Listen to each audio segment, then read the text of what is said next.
Selamat pagi saudara, apa kabar Anda hari ini? Kami akan membuka hari Anda dengan sejumlah laporan menarik dari Sumatera Selatan dan daerah lain di Sumatera bagian selatan yang telah kami rangkum dalam sepekan.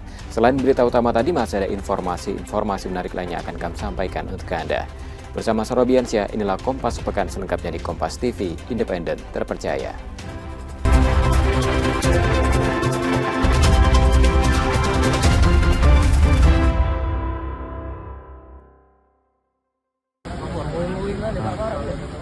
Rekaman video warga memperlihatkan kebakaran sumur minyak ilegal di area perkebunan kelapa sawit di Keluang, Musi Banyu Asin, Selasa 31 Maret 2026 malam lalu. Api cepat membesar dan meluas, menghanguskan puluhan kendaraan di sekitar lokasi. Sebelum kebakaran terjadi, warga sempat mendengar suara ledakan dari salah satu sumur. Hingga kini, proses pemadaman masih berlangsung, sementara polisi berjaga di lokasi untuk mengamankan area. Adanya kebakaran yang diduga sumur minyak, yang mana saat ini dari pihak kepolisian Polres Musi Banyu Asin sudah bergerak cepat untuk mendatakan baik itu kalau ada pun korban ataupun kerugian material yang lainnya sedang didatakan oleh Polres Musi Banyu Asin. Untuk data yang kami himpun saat ini masih dalam proses pendataan, kemudian terkait dengan dugaan penyebab kejadiannya masih dalam proses penyelidikan dari Polres Musi Banyu Asin. Tapi dipastikan itu lokasi sumber minyak, Pak? Untuk sudah dipastikan itu adalah lokasi sumur minyak yang mana sudah di dalam cross check itu berada di kawasan PT Hindoli perkebunan sawit. Peristiwa ini masih dalam penyelidikan. Polisi memeriksa sejumlah saksi untuk mengungkap insiden yang kembali terulang. Reski Oktora, Muklas Diferensial, Kompas TV, Palembang, Sumatera Selatan.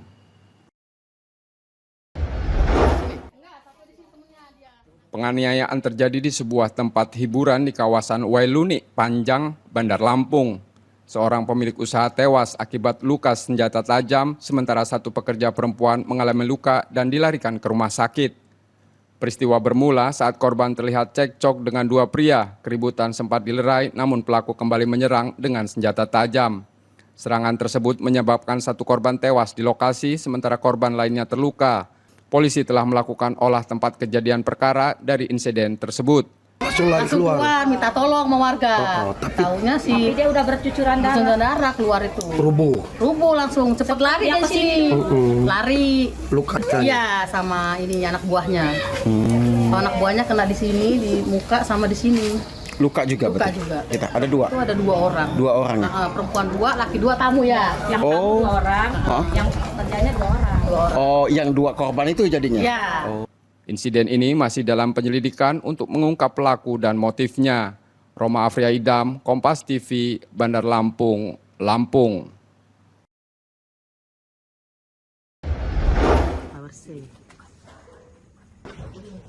Ada aksi ini apa? 4 komplotan pembobol dana BOS ditangkap polisi di 2 lokasi berbeda. 3 tersangka diringkus di Palembang, sementara 1 lainnya yang diduga sebagai otak kejahatan ditangkap di Tulung Selapan, Ogan Komering Ilir. Seluruh tersangka dibawa ke Polda Sumatera Selatan. Kasus ini terungkap setelah SMA Negeri 2 Prabu Mulih melaporkan hilangnya dana BOS sebesar 942,5 juta pada Desember 2025. Penelusuran pihak bank menemukan adanya penarikan dana secara ilegal melalui sistem informasi BOS. Dari hasil penyelidikan, tersangka menggunakan metode brute force untuk membobol sistem dengan mengkombinasikan username dan password. Setelah berhasil masuk, dana dipindahkan ke sejumlah rekening berbeda. Polisi masih mengembangkan kasus ini untuk mengungkap kemungkinan korban lain serta memburu satu pelaku yang masih buron. Adapun awal kronologisnya yaitu ketika Kepala Sekolah SMA Negeri 2 Prabu Mulih mengetahui bahwa dana BOS yang selama ini disimpan ternyata sudah ditarik oleh orang yang tidak dikenal, di mana penarikan itu bervariasi 2 kali. Saat penggerebekan diketemukan barang bukti narkoba di tempat TKP pada saat kita menggerebek, di mana yang 3 orang tersebut yaitu inisial MS, inisial DN dan inisial AA ternyata setelah diajukan cek urin positif mengandung metavitamin. Keempat tersangka telah ditahan dan terancam hukuman hingga 6 tahun penjara serta denda 600 juta rupiah. Reski Oktora, Muklas Diferensial, Kompas TV, Palembang, Sumatera Selatan.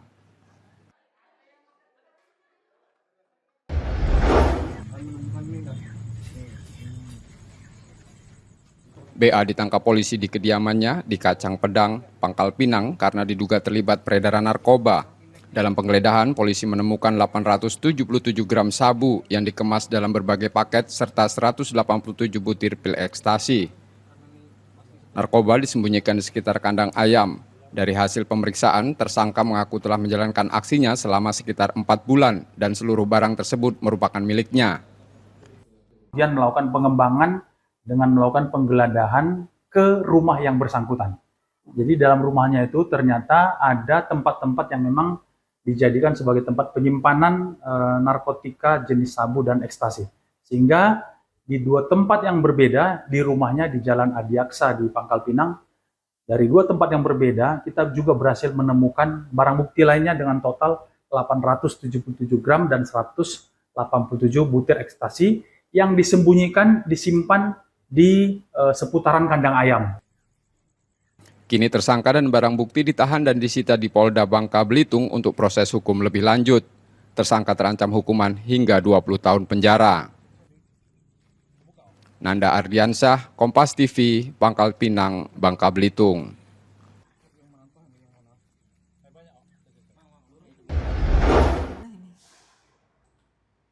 Data terbaru curah hujan dengan intensitas ringan hingga sedang diperkirakan terjadi dalam sepekan ke depan di wilayah Sumatera Selatan. Kondisi ini dipicu dinamika atmosfer yang mendorong pertumbuhan awan hujan secara signifikan. Sejumlah wilayah di bagian barat Sumatera Selatan seperti Oku, Oku Timur, Muara Enim hingga Palembang berpotensi mengalami hujan sedang hingga lebat. Masyarakat di daerah rawan diminta waspada terhadap genangan dan potensi banjir luapan. Memang curah hujan yang turun umumnya bersifat lokal, namun di wilayah barat juga bisa dalam skala luas. Namun potensi hujan lebat memang bisa terjadi dalam durasi yang cukup lama. Untuk beberapa hari ke depan kami mengimbau kepada masyarakat untuk kembali mewaspadai potensi bencana hidrometeorologi seperti banjir. Aktivitas luar ruang juga perlu diantisipasi karena hujan berpotensi disertai petir dan angin kencang. Muhammad Reza Fahlevi, Kompas TV, Palembang, Sumatera Selatan.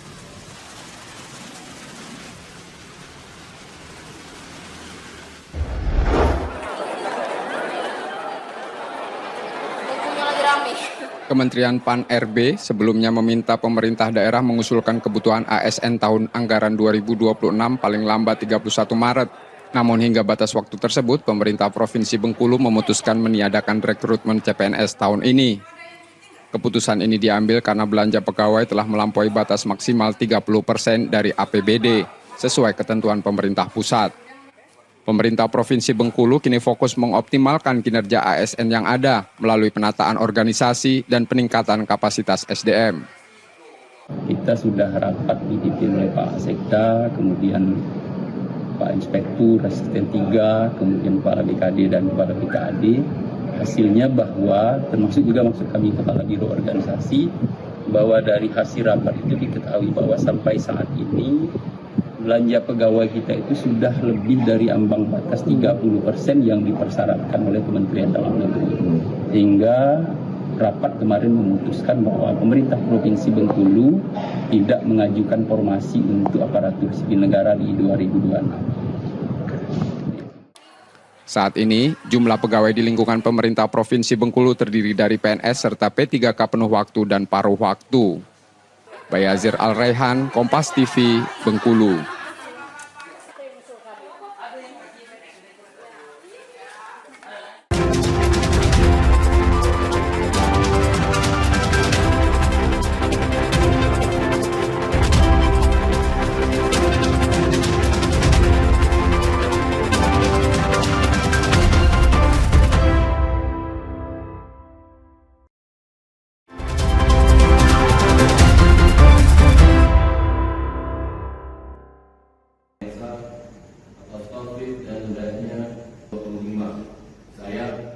Pemerintah Kota Pangkalpinang memastikan keuangan daerah tetap aman untuk membayar gaji P3K di tengah aturan baru belanja pegawai. Kepastian ini sekaligus menjawab isu pemutusan kontrak yang sempat beredar. Pemkot menyiapkan langkah strategis tanpa mengurangi tenaga kerja, mulai dari optimalisasi PAD, efisiensi belanja non-prioritas, hingga penyesuaian kebijakan rekrutmen ASN. Di tahun 2027 kita menunggu kebijakan lebih lanjut. Apakah pemberlakuan ini harus dilaksanakan. Nah, tetapi kami sudah mempersiapkan strategi berkenaan dengan mengatasi ini. Pertama, kita harus memastikan kembali ke Kementerian Dalam Negeri, ya, ke Dirjen Keuangan Daerah tentang pelaksanaan ini, karena ini kaitan dengan APBD 2020. Dengan kebijakan ini, P3K diharapkan tetap fokus bekerja dan memberikan pelayanan terbaik tanpa khawatir soal status kepegawaiannya. Nanda Ardiansyah, Kompas TV, Pangkalpinang, Bangka Belitung.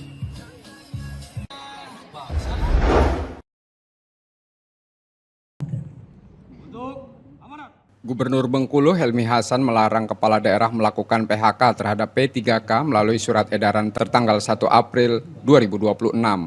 Kebijakan ini menegaskan efisiensi anggaran tidak boleh berdampak pada tenaga kerja. Artinya kita punya waktu kurang dari satu tahun untuk melakukan penyesuaian.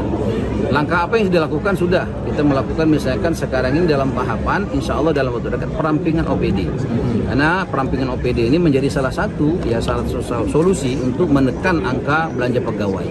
Kita ini sudah di atas 30%, 40 sekian persen.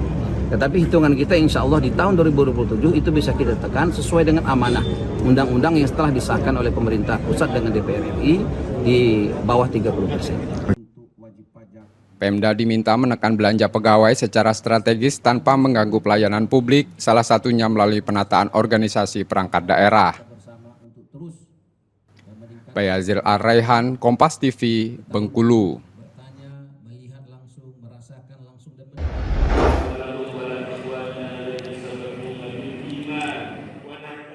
Kodam 21 Raden Inten menggelar sholat gaib sebagai penghormatan dan doa untuk prajurit TNI yang gugur dalam misi perdamaian di Libanon. 3 prajurit yang gugur masing-masing Praka Farizal Ramadan, Kapten Infanteri Zulmi Aditya Iskandar, dan Sertu Muhammad Nur Ikhwan merupakan bagian dari Satgas Yonmek TNI Konga 23S Unifil. Doakan arwah rekan-rekan kita yang gugur di tugasan perdamaian di Unifil Lebanon. Ada 3 orang yang sudah dikonfirmasi gugur dalam tugas. Tentunya kita mendoakan berduka cita yang dalam serta mendoakan mereka agar diterima atau berbuat terbaik di sisi Allah Subhanahu wa taala dan keluarga yang ditinggalkan juga diberikan ketabahan dan kesabaran. Dan kami juga mengucapkan selamat jalan kepada sahabat kami, prajurit kami, semoga sudah tunai janji baktimu kepada bangsa dan negara. Kami akan meneruskan perjuanganmu. Semangat juang dan dedikasi mereka diharapkan menjadi teladan bagi seluruh prajurit TNI. Roma Afriyaidam, Kompas TV, Bandar Lampung, Lampung.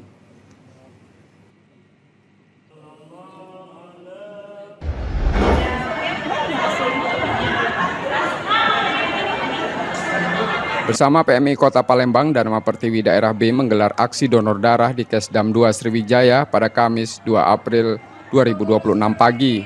Kegiatan menjadi bagian dari rangkaian apel bersama wanita TNI sekaligus peringatan HUT ke-62 Dharma Pertiwi 2026.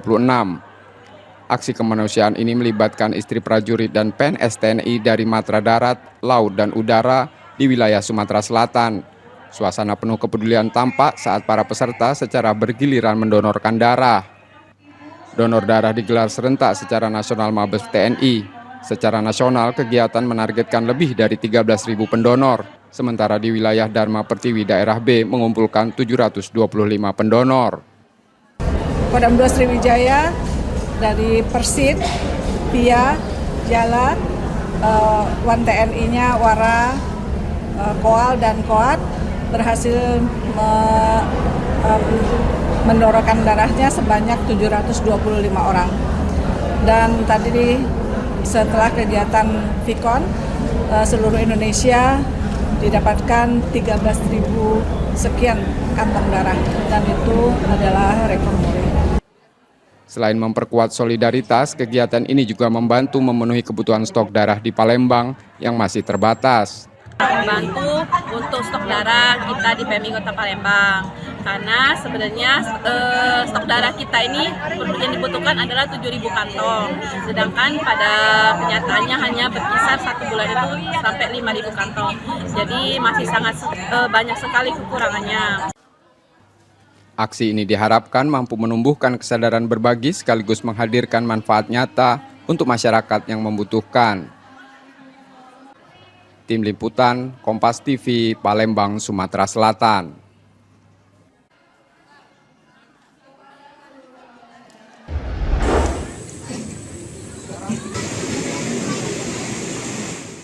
Kematian warga binaan Lapas Narkotika kelas 2B Banyuasin, Sandi 29 tahun menjadi sorotan setelah keluarga menemukan sejumlah luka lebam di tubuhnya. Makam korban di TPU Al-Jihad Sukarami Palembang kemudian diekshumasi. Otopsi dilakukan tim forensik RS Bayangkara Palembang selama 2 jam, didampingi penyidik Reskrim Polsek Talang Kelapa dan keluarga. Ayah warga binaan berharap penyebab kematian yang dirasa janggal bisa terungkap secara transparan. Kiri kanan belakang sampai ujung kaki kiri kanan itu bukan apa lagi belakang kan aku nyangka salju nyungkir balik dalam kamar mandi kan gitu kan. Itu kan dapat. Nah, pasti dianiaya itu. Minta ditemukan titik terang pelakunya atau titik terang penyebab kematian dia. Nah, aku minta seadil-adilnya. Sampai sekarang tidak ikhlas anak itu. Tidak ikhlas aku, Pak. Tidak terima aku. Nah, karena anak aku tuh sehat, tidak kati gejala penyakit dari kecil, tidak kati. Sebelum dia meninggal itu 2 jam sebelum meninggal itu dia komunikasi dengan emaknya. Kakanwil Ditjen Pas Sumatera Selatan memastikan kasus ini ditangani terbuka. Jika ditemukan unsur pidana termasuk keterlibatan petugas lapas atau warga binaan lain, tindakan tegas akan dijatuhkan sesuai hukum. Tidak ada tanda-tanda CCTV yang mengarah adanya kejadian tersebut yang disebutkan oleh keluarga. Sekali lagi, komitmen kami tegas dan jelas akan mengusut tuntas dan menindak tegas jika benar nanti hasil dari otopsi dan pemeriksaan lanjut terjadi adanya kekerasan. 2 jam sebelum dikabarkan meninggal, Sandi sempat berkomunikasi dengan keluarga dan menyebut akan bebas pada 10 April 2026. Korban dibawa ke RS Sukajadi Banyuasin dan ditemukan luka di kedua telinga, hidung, tangan, dan kaki. Reski Oktora, Muklas Diferensial, Kompas TV, Palembang, Sumatera Selatan.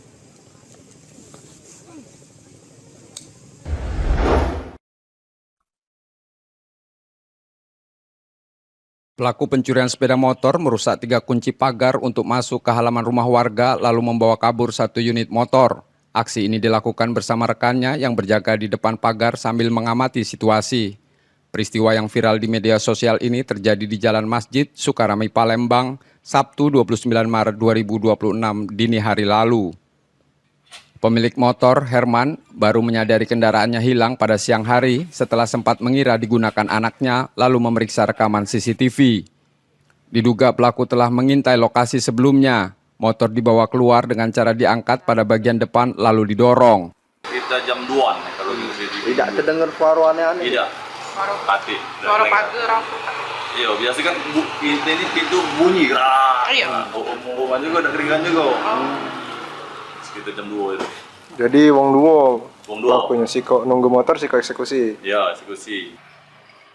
Kasus ini telah dilaporkan ke polisi dan korban berharap pelaku segera ditangkap seiring maraknya pencurian motor di Palembang. Reski Oktora, Muklas Diferensial, Kompas TV, Palembang, Sumatera Selatan.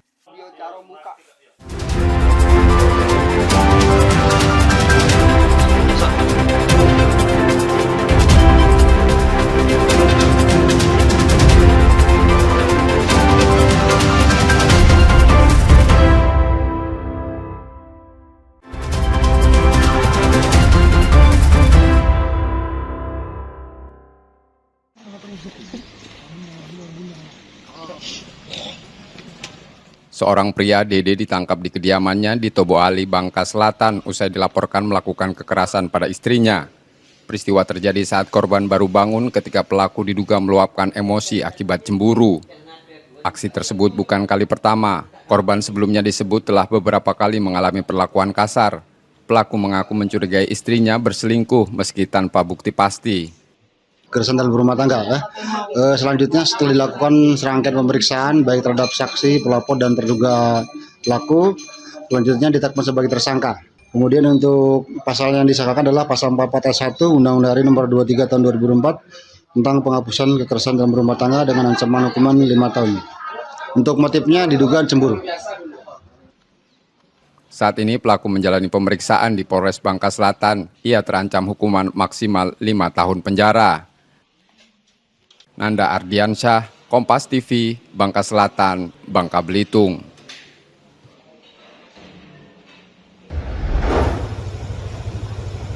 Aroma tak sedap yang tercium warga dari sebuah rumah di Jalan KH Azhari seberang Ulu 1 Palembang. Pemilik rumah, seorang lansia, ditemukan meninggal dunia dalam rumahnya. Polisi bersama PMI Kota Palembang mengevakuasi jenazah ke RS Bayangkara Palembang. Korban diketahui bernama Samsudin, 65 tahun. Diduga korban telah meninggal sekitar 4 hari sebelum ditemukan, terlihat dari kondisi jasad. Inisial S, kemudian untuk umurnya sendiri 65 tahun. Berdasarkan informasi tersebut, ya kami mendatangi TKP dan melaksanakan olah TKP. Untuk saat ini kita lakukan pendalaman ya, terhadap penyebab kematian dari yang bersangkutan. Korban ini sakit atau gimana, Pak? Masih kita dalami ya, penyebabnya. Hasil pemeriksaan sementara tidak menemukan tanda kekerasan. Pihak keluarga menolak otopsi karena korban diduga meninggal akibat penyakit yang dideritanya. Yudi Kiswanto, Kompas TV, Palembang, Sumatera Selatan.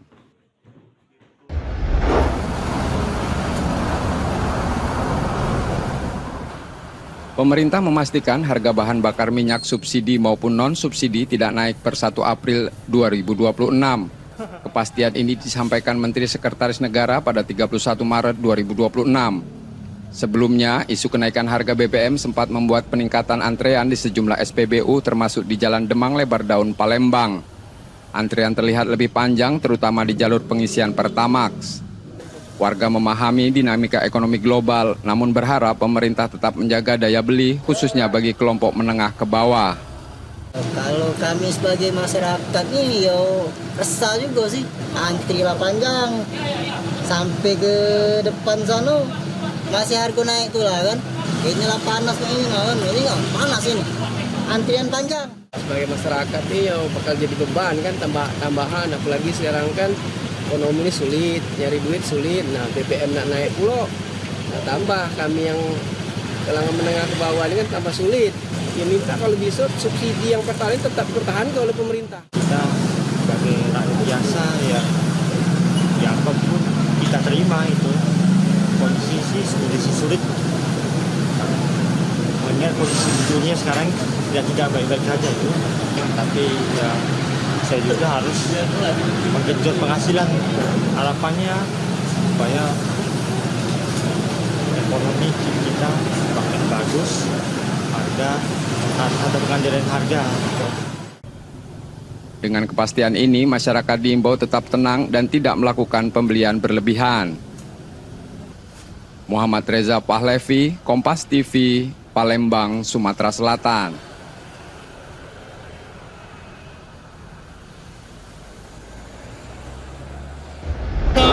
Kemerdekaan itu ialah hak penjajahan di atas dunia kemanusiaan. Pemerintah pusat resmi menetapkan kebijakan WFH untuk aparatur sipil negara setiap Jumat. Di tingkat kabupaten dan kota, beberapa jabatan dikecualikan termasuk pimpinan tinggi pratama, administrator eselon 3, camat, lurah atau kepala desa, serta sejumlah unit layanan publik. Meski ada kebijakan WFH, Pemkot Palembang memastikan pelayanan masyarakat tetap berjalan normal. ASN yang menjalankan WFH juga harus siap bekerja dari kantor jika diminta. Hubungan sudah ditetapkannya WFH setiap hari Jumat Tentunya ini khusus di luar pelayanan tuh. Jadi bagi petugas-petugas pelayanan itu tetap bertugas melakukan pelayanan seperti biasa. Jadi tidak akan mengganggu proses pelayanan kepada masyarakat. Kebijakan ini berlaku mulai 1 April 2026 dan akan dievaluasi setiap 2 bulan. Nur Muhammad, Kompas TV, Palembang, Sumatera Selatan. Kita semua. Kekhawatiran soal pengurangan P3K di Provinsi Bengkulu dipastikan tidak akan terjadi. Gubernur Helmi Hasan menegaskan para ASN tetap dipertahankan meski belanja pegawai telah melewati 30% dari APBD. Sebagai solusi, Pemprov akan merampingkan organisasi perangkat daerah dengan menggabungkan dinas yang memiliki fungsi serumpun, sekaligus memangkas biaya operasional dan jabatan struktural yang tidak efisien. Kita masih cari solusi yang lain. Salah satu solusinya kan perampingan OPD itu. Artinya dengan perampingan OPD ini mungkin sekitar 50-an miliar, 60 miliar bisa kita hemat. Nah kemudian juga kita melakukan moratorium ya ASN. Kita tidak terima baik pindah maupun yang baru. Itu salah satu solusi. Kan setiap tahun ada pensiun kurang lebih 500-an. Hitungan kita kalau ada 3.000-an orang yang ASN yang kemudian bisa pensiun begitu dengan hitungan perampingan OPD, terusnya juga WFH tadi, hitungan kita insya Allah kita sudah bisa 30%. Selain itu, moratorium ASN akan diterapkan beberapa tahun ke depan untuk menyeimbangkan jumlah pegawai yang pensiun dengan beban gaji daerah. Langkah ini diharapkan memungkinkan anggaran lebih banyak diarahkan pada pembangunan infrastruktur dan kesejahteraan masyarakat tanpa mengorbankan nasib ASN. Bayazir Al-Raihan, Kompas TV, Bengkulu. Waktu di lingkungan pemerintah kota Pangkal Pinang. Pemerintah Pangkal Pinang menyiapkan sistem WFH bagi ASN-nya. Kebijakan ini direncanakan berlaku setiap Jumat menyusul arahan pemerintah pusat untuk efisiensi energi, khususnya pengurangan konsumsi BBM dari mobilitas dinas maupun kendaraan pribadi. Dengan penerapan WFH, penggunaan BBM diharapkan menurun sekaligus mendukung transformasi digital pemerintahan tanpa mengganggu kualitas pelayanan publik. Kebijakan ini juga diharapkan menciptakan pola kerja yang fleksibel, efisien, dan adaptif terhadap dinamika global. Uji coba 2 bulan ya. Kita juga akan mematuhi arahan dari pusat dan untuk hari Jumat ya kita akan berlakukan ya Mas Eda. Ya. Surat edaran baru dipersiapkan. Itu baru dipersiapkan sebenarnya. Jadi belum ada pengumuman dan surat edaran resmi. Jadi kami baru hanya mendapat dari arahan dari pusat. Jadi belum ada resmi. Surat edaran resmi segera diterbitkan dan disosialisasikan ke seluruh organisasi perangkat daerah sebelum kebijakan ini diterapkan dalam waktu dekat. Nanda Ardiansah, Kompas TV, Pangkal Pinang, Bangka Belitung.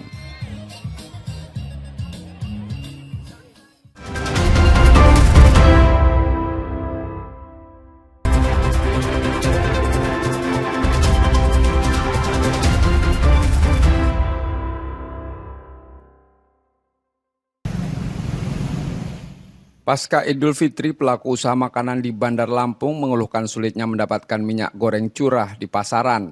Kondisi ini berdampak pada pedagang kecil, terutama penjual gorengan yang selama ini bergantung pada minyak curah karena lebih terjangkau sehingga harus mengurangi produksi. Sekarang udah 185. Oh, naiknya 20.000. Dalam 10 liter. 10 liter. Ya sama, jatuhnya 2 kali lipat. 2 kali lipat Ibu ya. Itu yang memakai ya. Tapi naik ya Bu ya. Ada minyak. Tapi naik ya. Naik. Oh, minyak sekarang malah nggak ada. Nggak ada. Di pasaran atau hari ini nggak ada minyak curah. Untuk tetap berjualan, pedagang terpaksa beralih ke minyak kemasan yang lebih mahal dan menekan pendapatan.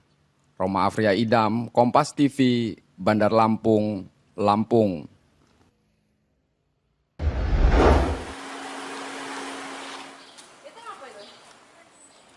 Pemerintah Provinsi Bengkulu menyiapkan program pemutihan pajak kendaraan bermotor untuk wajib pajak yang menunggak. Program ini masih dalam kajian bersama Direktorat Lalu Lintas Polda Bengkulu dan PT Jasara Harja untuk memastikan teknis pelaksanaan berjalan lancar. Kepala Bapenda Provinsi Bengkulu menjelaskan melalui program ini warga hanya perlu membayar pajak 1 tahun berjalan tanpa melunasi tunggakan lama. Program diharapkan meningkatkan pembayaran PKB hingga 3-4% sekaligus meringankan beban masyarakat. Karena bagi masyarakat yang memang menunggak pajak sampai dengan 5 tahun ataupun lebih dari 5 tahun, 1 tahun, nanti kita diskon, tidak ada pembebasan tunggakan. Cuma bayar 1 tahun pada saat pembayaran. Nah, nanti rentang waktu pelaksanaan kini kan akan kami bahas. Nanti paling tidak kita kan agak ini belum bisa kita tentukan. Yang pasti nanti yang penting kita nengok potensi pendapatan juga. Kalau dalam jangka sebulan 2 bulan itu ada peningkatan, mungkin kita perpanjang nanti. Hingga kini, total pendapatan daerah dari sektor pajak kendaraan tercatat 71,5 miliar dengan rincian PKB 39,7 miliar dan BBNKB 31,7 miliar. Bayazir Al-Rehan, Kompas TV, Bengkulu.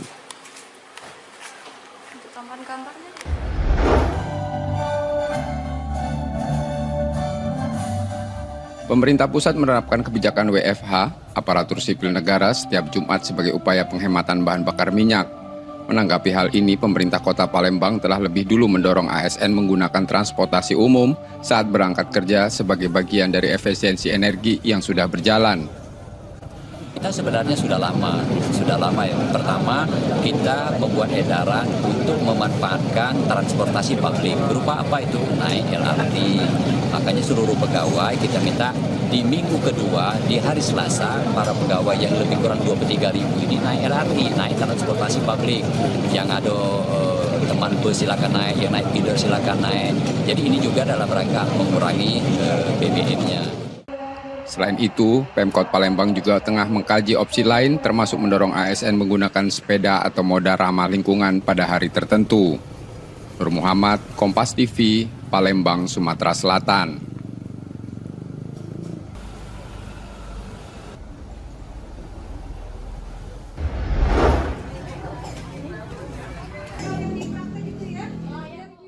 Kasus campak di Sumatera Selatan terus meningkat sejak 2025. Dinas Kesehatan mencatat 1.243 suspek dengan 184 diantaranya telah terkonfirmasi positif. Untuk menekan penyebaran, Dinkes Sumatera Selatan menggelar imunisasi massal melalui program Outbreak Response Immunization yang dimulai pada 10 Maret 2026. Program ini menyasar 4 wilayah zona merah, yakni Palembang, Prabu Mulih, Banyuasin, dan Musi Rawas Utara. Campak tidak bisa dianggap ringan karena penyebarannya sangat cepat. Gejalanya meliputi demam, ruam merah di seluruh tubuh serta dapat disertai mual, muntah, dan diare. Selain itu karena tidak divaksin, anaknya tidak mendapatkan vaksin atau imunisasi campak pada umur 9 bulan. Kita punya pemberian 3 ya, 9 bulan, 18 bulan, dan kelas 1 SD. Campak ini termasuk penyakit menular ya, dia sangat menular.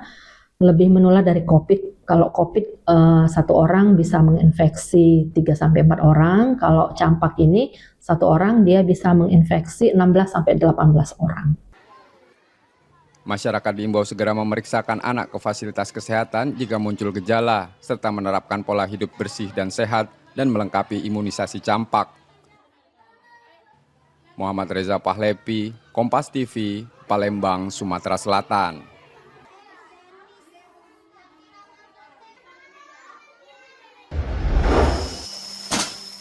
Berlokasi di Jalan Mangkunegara, Batu Putu, Teluk Betung Utara, Bandar Lampung, budidaya lebah madu Suhita menjadi lokasi wisata edukasi bagi masyarakat.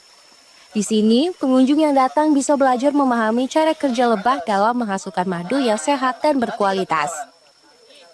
Bahkan pengunjung, khususnya anak-anak, begitu antusias saat diajak melihat dan mencicipi madu yang dihasilkan dari lebah jenis Apes dan Trigona.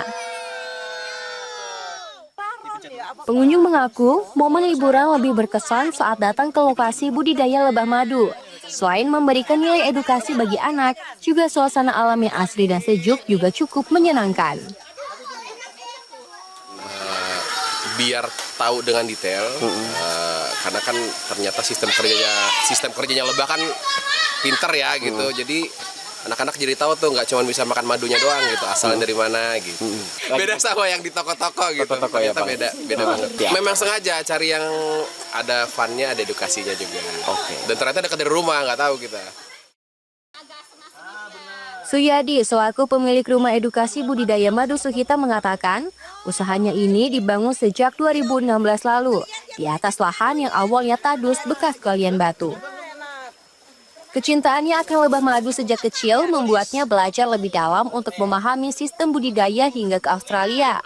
Dan kini memiliki 8 cabang budidaya madu di Lampung dan di luar Lampung.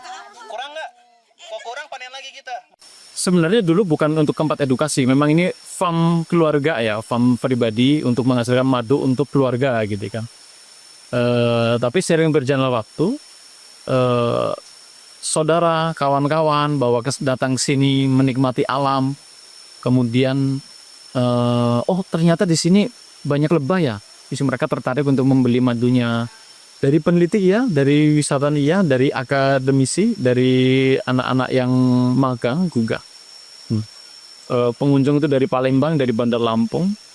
Kemudian juga sekarang trennya mengarah ke pengunjung yang mereka sedang punya masalah kesehatan. Seperti mereka terkena kanker, mereka datang ke sini untuk diterapi. Jadi di sini juga memberikan layanan terapi sengat lebah. Jadi sengatan lebah ternyata sangat efektif untuk membunuh sel kanker.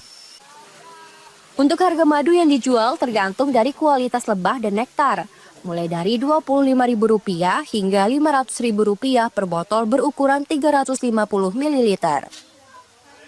Selain menjual madu hasil budidaya sendiri, lokasi rumah madu Suhita ini juga selalu ramai dikunjungi warga, khususnya di waktu akhir pekan untuk menghabiskan waktu libur bersama keluarga sebagai wisata edukasi.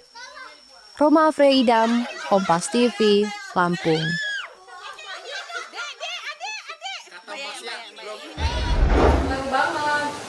Nggak ada basic juga tadinya. Berbahan dasar buah dan sayur segar yang mudah didapat, Septi, seorang ibu rumah tangga warga perumahan Korpri Sukarame, Bandar Lampung, Lampung, berhasil membangun usaha minuman sehat kemasan yang nikmat dan kekinian.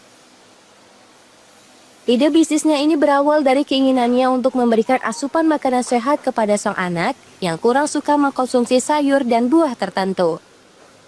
Setelah mempelajari campuran buah dan sayur serta rempah menjadi suatu minuman yang menyehatkan, ia pun mulai menawarkannya ke kerabat terdekat hingga justru kini mulai kebanjiran pesanan.